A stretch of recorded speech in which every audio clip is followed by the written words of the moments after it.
About how Americans are doing financially when negotiating with Iran, he said, and I quote, "I don't think about Americans' financial situation. I don't think about anybody." The U.S., however, we think is probably likely headed to a recession. Because something is seriously off, and the mainstream media is completely ignoring it.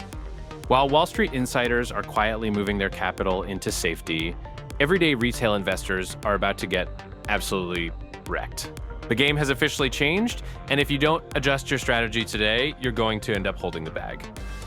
With the midterm elections right around the corner, a massive financial trap has just been set for 22-6.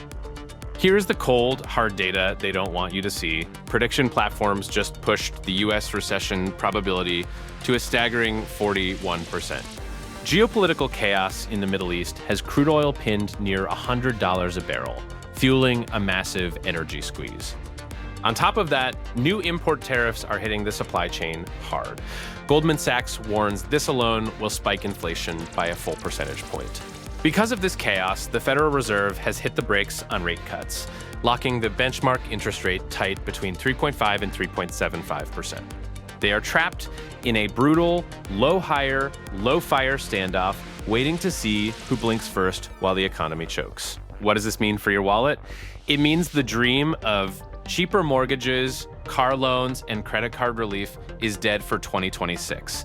Leaving your cash sitting in a standard low-yield checkings account right now means you are actively leaving free money on the table. The smart money is already rotating out of overhyped, high-risk tech stocks because stagflation is knocking on the front door.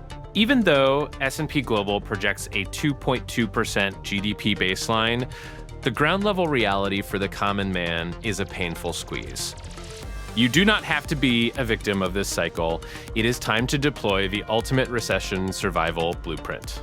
First, build a liquidity moat. Stop gambling with rent money and lock 3 to 6 months of expenses into a high-yield savings account. Second, aggressively attack variable high-interest debt before the Fed locks rates even higher. Then, focus entirely on upskilling to recession-proof your career. Third, rethink your cash position entirely and explore real inflation hedges. In 22-6, standard inflation protection is not enough. You must prioritize tangible assets that hold value outside the standard banking grid. Fourth, pivot your investing strategy toward recession-resistant cash flow. The days of chasing high-growth tech stocks are over. The smart money is moving aggressively into commodities, defensive high-dividend aristocrats, and cash-flowing physical properties. Finally, diversify your income streams now. Building a scalable side hustle or investing in specialized vocational upskilling is no longer optional. It is your ultimate security blanket for the inevitable labor market contraction. Of how global events impact your money, investments, and the US economy, subscribe now. We break down the real story behind the headlines every single week. Stay informed, stay prepared, and I'll see you in the next video.